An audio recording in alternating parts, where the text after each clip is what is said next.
साथियों, जो कार्यक्रम आपने शुरू किया है, जो जिम्मेदारी आपने ली है हॉस्टल बनाने की, मीणा समाज में अगर हम लोग देखें तो आज की तारीख में हर तहसील में, हर जिले में इसी तरीके के मीणा हॉस्टल या किसी और तरीके के काम का सिलसिला लगातार जारी है।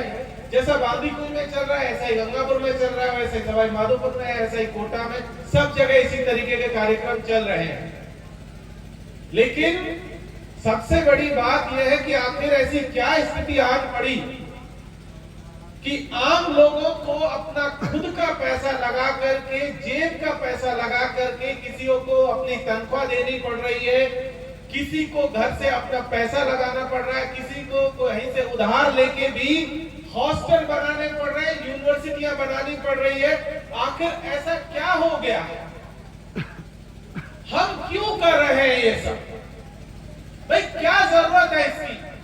क्या ये काम हमारा था कि बस हमने बीच में हमको लगा कि हमको भी कुछ करना है और हमने सबसे मांगना शुरू कर दिया, भाई तू 1 लाख दे दे, तू 2 लाख दे दे, तू 50,000 दे दे, तू 21,000 दे दे, और हम सब ने उगाही शुरू कर दी। ये हमारा काम था ही नहीं, ये काम था सरकार का, हमारे सांसदों का, हमारे विधायकों का, हमारे सरपंचों का, हमारे जिनको हम वोट देते हैं उनका काम था। और उन्होंने क्या किया? उन्होंने ये काम अपने हिस्से से आपके ऊपर लाद दिया। अब आप उगाही करते हुए भाग रहे हैं, इस कोने से लेके उस कोने पर, इस दरवाजे से उस दरवाजे पर।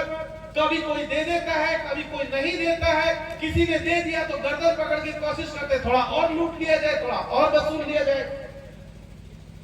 लेकिन बताइए, आप ही के समाज ने 3 साल पहले करोड़ों रुपए इकट्ठा करके कोटा में एक यूनिवर्सिटी बनाई थी। बनाई थी नहीं बनाई थी, बता दीजिए। लगभग उसमें आप देखेंगे तो 20 से 25 करोड़ रुपया लगा था, समाज का पैसा था। आपने दोबारा पूछा कि उस यूनिवर्सिटी में चल क्या रहा है? इसी तरीके से जैसे यहां हॉस्टल बन रहा है, दिल्ली में भी एक मीणा हॉस्टल बन रहा है, जयपुर में भी एक मीणा हॉस्टल और एक लाइब्रेरी और खुल रही है, एक पहले से थी। और इसी तरीके से चंदा उगाही का एक सिलसिला चल रहा है।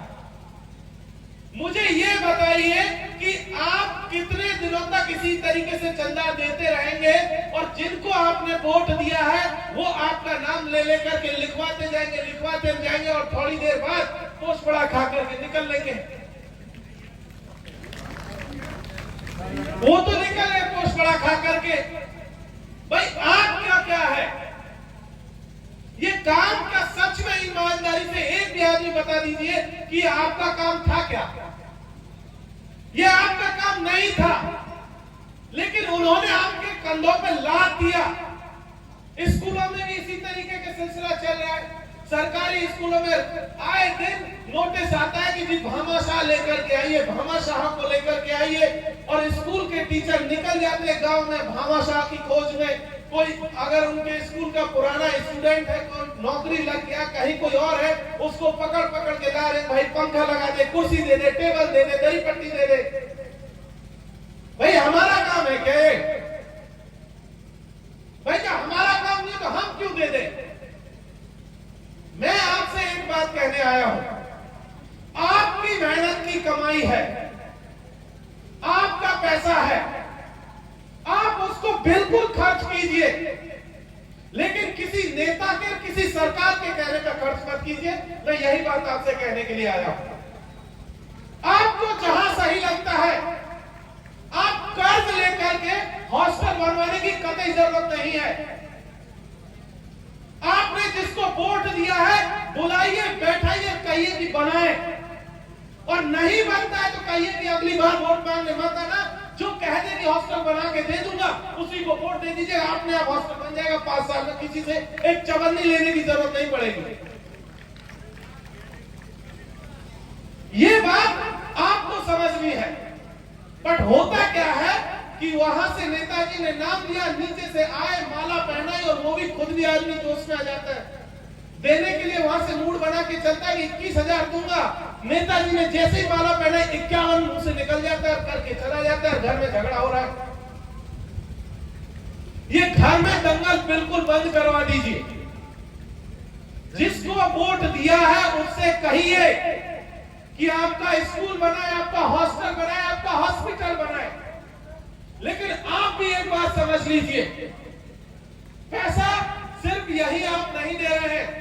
आए दिन आप सभामणि कर रहे हैं, आए दिन आप मंदिर के लिए उगाई कर रहे हैं, आए दिन किसी और नाम पर चंदा दे रहे हैं। ये भी बंद कीजिए। सिर्फ यही का मामला नहीं है। हमने देखा लोगों ने तूड़ी बेच बेच करके मंदिर बनवाए हैं, कर्ज ले लेकर के सभामणि की है, और उनमें जो खाने वाला आता है, अगर सब्जी में नमक भी कम है तो 4 गाली आपको देकर के जाता है, लेकिन फिर भी आप कर रहे हैं। क्यों कर रहे हैं? क्यों भंडारे में जा रहे हैं और क्यों खा रहे हैं, क्यों बुला रहे हैं? कर्ज लेकर के अपने आप को मत डुबोइए। आपकी आने वाली पीढ़ियां उस कर्ज को चुकाते चुकाते मर जाएंगी। आप तो थोड़ी देर के लिए माला पहनने के लिए आते हैं। आप अपने बच्चों से पूछिए जब उस कर्ज को चुकाने के लिए निकलेंगे।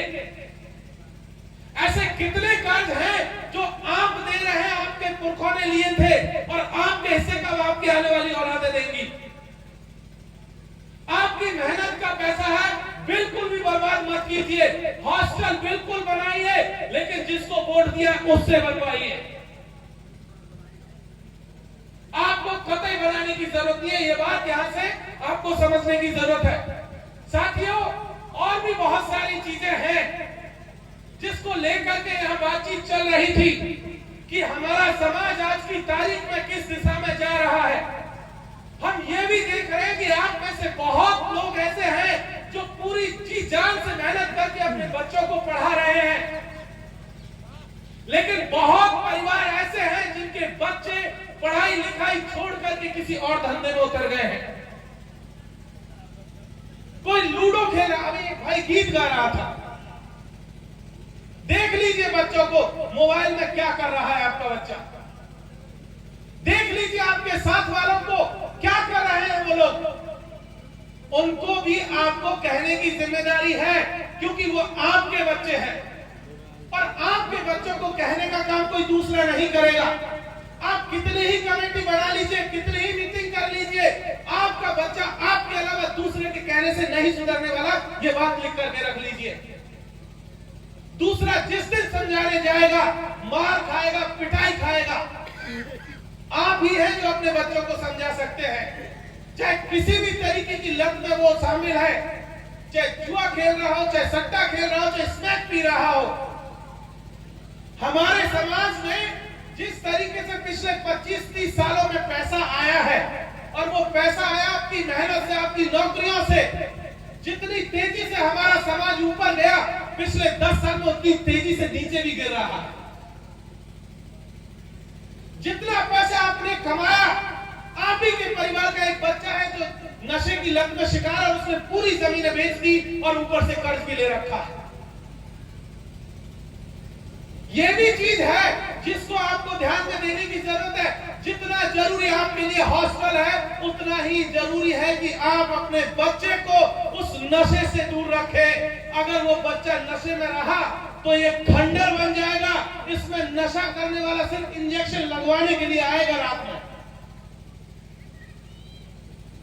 वो नशे ही लगाएंगे इसमें बैठ करके। इसलिए जरूरी है कि उन बच्चों की तरफ ध्यान दे, अन्यथा ये यकीन मानिएगा कुछ नहीं बचेगा। ना आप बचेंगे, ना वो बच्चा बचेगा, ना आने वाली पीढ़ियां बचेंगी। और हमारी माताएं पीछे बैठी हुई है। आप एक बार सोच करके देखिए, आप सारे लोग कुर्सी पे बैठे हुए, वहां तक चले जाइए, साहब ने सबको पीछे जो है नीचे बैठा रखा है। क्या लगता है आपको? आप ये ठीक कर रहे हैं? आपका परिवार इनके बिना चल रहा है क्या? आप यहाँ इसलिए बैठे क्योंकि घर का काम ये करके आई हैं। और टाइम मिलेगा तो खेत का भी करेंगी। पर आपको हुक्का पीने से, मोबाइल से, चौराहे पे बतियाने से फुर्सत नहीं मिलेगी। इतनी देर में ये पूरा घर का काम कर लेती है। तो इनको भी इज्जत देना शुरू कीजिए। सिर्फ अपने लिए पूरी इज्जत मत रखिए, थोड़ा प्यार से दो बात इनसे भी किया कीजिए। इनसे भी सुख दुख की पूछ लीजिए कि भाई क्या तकलीफ है। अगर सर दुख रहा है तो क्यों दुख रहा है, दवाई ला दे। थोड़ी देर तुम बैठ जाओ, मैं झाड़ू लगा लेता हूं। कोई नुकसान नहीं है, कुछ नहीं घटेगा। पिछले इतने सालों से जिस दिन से आपके साथ ये फेरा लेकर के आई है, जिस दिन से भी आई है, आपके पीछे पीछे चल रही है। किसी एक दिन कोशिश कीजिए कि इनके पीछे पीछे आप चल पाते हैं कि नहीं चल पाते। एक दिन कोशिश करके देखिए कि ये भी आपसे आगे चल के देखे।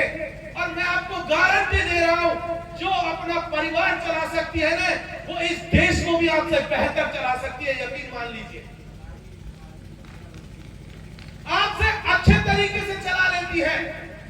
आप घर में कितना काम करते हैं हम सब जानते हैं। आप कितने घर के कामों में साथ देते हैं वो भी हम जानते हैं। आप कितना खेत का काम करते हैं वो भी हम सब लोग जानते हैं, क्योंकि हमने भी तो वही देखा अपने घर में। हमने अपने काका को जितना देखा उतना जीजी को भी देखा है। तो हमको पता है कि हमारी जीजी क्या क्या काम करती है और हमारे काका क्या क्या काम करते हैं।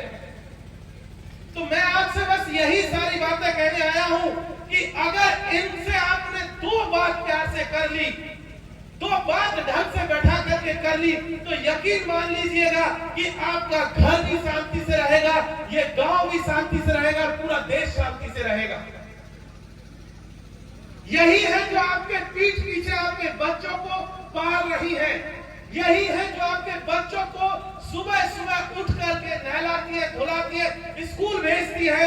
वो आएगा बच्चा, उसका खाना तैयार मिलेगा, फिर उसका काम करेंगे स्कूल का, फिर खुद का काम करेंगे, फिर आपका भी काम करती है।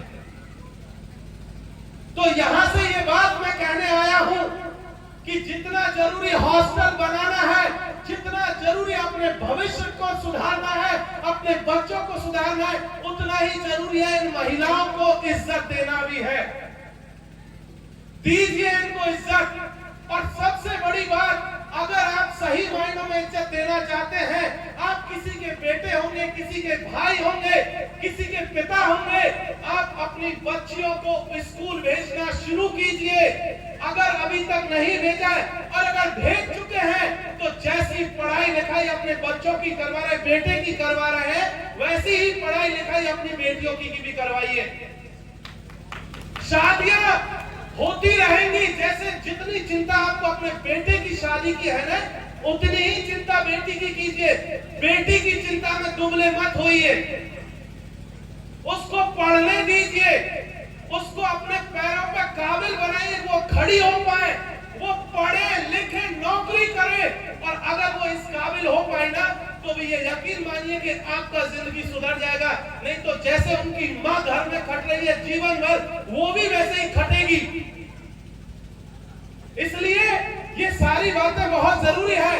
और मैं कुछ बातें और कहकर के अपनी बात को खत्म करूंगा कि आज की तारीख में हमारा समाज का एक बड़ा हिस्सा, चाहे आदिवासी हो, दलित हो, पिछड़ा हो, ओबीसी हो, माइनॉरिटी तबका हो, वो ज्यादा से ज्यादा सरकारी नौकरियों की तरफ देख रहा है। मैं आपसे ये कह देना चाहता हूं कि सरकारी नौकरियां बहुत कम हैं। आपके सभी बच्चों को सरकारी नौकरी नहीं मिलने वाला, ये लिख लीजिए। तो ऐसे में जरूरी है कि उनको प्राइवेट सेक्टर में लाया जाए। उनके लिए जो आपके पास पैसा है, जो आप पैसा मंदिर में दान में दे रहे हैं, हॉस्टल के दान में दे रहे हैं, भंडारे में दे रहे हैं, सभामणि में दे रहे हैं, उस पैसे से अपनी औलाद के लिए एक छोटा सा बिजनेस शुरू करवा दीजिए, ताकि वो अपने पैरों पर खड़ा हो सके और आने वाली पीढ़ियों को अपने पैरों पर खड़ा कर सके। नहीं तो जैसे जितना पैसा आप मंदिर में दानों में लगाएंगे, वैसे आप अपने परिवार को कमजोर करते जाएंगे, कर्ज में धकेलते जाएंगे। इसलिए जरूरी है कि आप अपने परिवार को, गांव को, समाज को अच्छी शिक्षा दें, अच्छा स्वास्थ्य दें, बेटियों को बेटों को पढ़ाए लिखाए, और सबसे जरूरी बात कम से कम कर्ज लें। जो हमारी एक आदत बनी हुई है कर्ज लेने की, हम माला पहनने के चक्कर में, नाक ऊंची करने के चक्कर में, मूंछ बढ़ाई रखने के चक्कर में अक्सर कर्ज ले लेकर के कमजोर होते जा रहे हैं। हमारे एक साथी कह रहे थे कि इतना भाग दिया तो अगला वाला कोशिश करता है उससे ज्यादा दे दे, किसी ने ज्यादा खड़ा में दे दिया तो दूसरा कोशिश करता है उससे ज्यादा बड़ा खड़ा दे दे, कोई कोशिश करता है किसी और चीज में ज्यादा खर्च करके कर दे।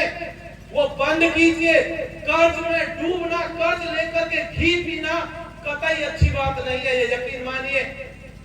क्योंकि आप तो पी करके वो घी और वो नाम लेकर के चले जाएंगे, आने वाली पीढ़ियां कर्ज चुकाते चुकाते मर जाएंगी और उससे किसी का भला नहीं होने वाला है। आप कितना ही नाम कर लीजिए, अगर आपने अपनी आने वाली पीढ़ी का भविष्य नहीं सुधारा तो यकीन मानिएगा कि मरने के बाद, तेराई के बाद कोई आपका नाम लेवा नहीं होगा। सब लोग कहेंगे अच्छा है मर गया, निपट गया, हमें तो कर्ज में दबा गया। इसलिए कुछ ऐसा करके जाइए कि आने वाली पीढ़ियां आपको याद रखे, ये बच्चियां आपको याद रखे, ये छोटे छोटे बच्चे आपको याद रखे, ताकि आपका गांव, आपका समाज और आपका देश और आप खुद एक अच्छी जिंदगी से विदा ले सके। यही बात कहकर के मैं अपनी वाणी को विराम देता हूं। बहुत बहुत शुक्रिया। जय भीम, जोहार।